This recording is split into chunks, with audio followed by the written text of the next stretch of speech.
In this video, I'm gonna show you how you can schedule a policy that's gonna activate and deactivate automatically without you having to do it manually. Hi, my name is Ricardo, and if we haven't met before, I'm the founder of NetSums, where we help security professionals level up their skills. So let's go to the firewall. So here at the firewall, I have a rule that I want to activate at midnight and deactivate at 2 a.m., let's say every day, for Windows updates or something like this. Just an example. So for that, we go to policies, and I haven't created the rule yet. First, I'm gonna create the schedule. To create the schedule, you have to come to Objects and go all the way down, and here you have Schedules. Here you can click on Add and type schedule 12 to 2 a.m. and start time would be midnight, end time 2 a.m. You can even put it 2 a.m. here. Click on OK. So this is my schedule, and I'm gonna go back to policies. I'm gonna create my policies, just a test policy, so I'm just gonna call it test.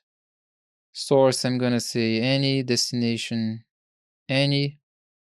Application, just enter here Microsoft Update.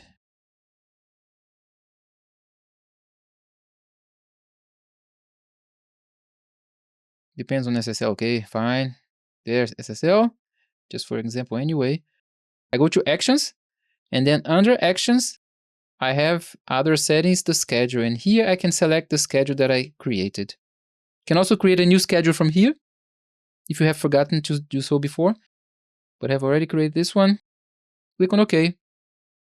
One suggestion that I haven't done now, but I should do, is whenever you create a rule with a schedule, that you enter it in the name.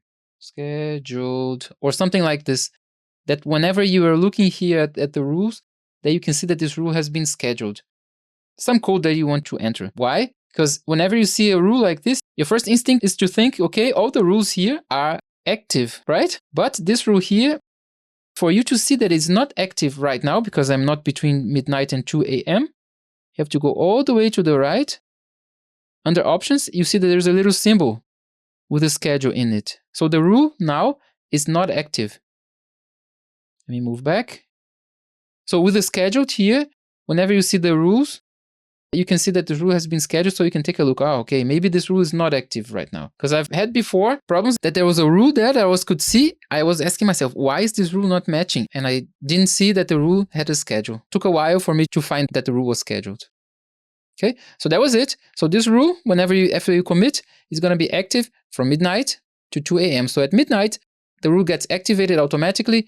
After 2 a.m., the rule won't match anymore. It will still be here. You won't see anything here differently, but the file is just going to ignore this rule after 2 a.m. until midnight the next day. Let's go back to schedules again. Let me create another one. So I'm going to create schedule. I want a rule that's allowing connections from 1st of April 2025 all the way to 20th of April 2025. Yeah?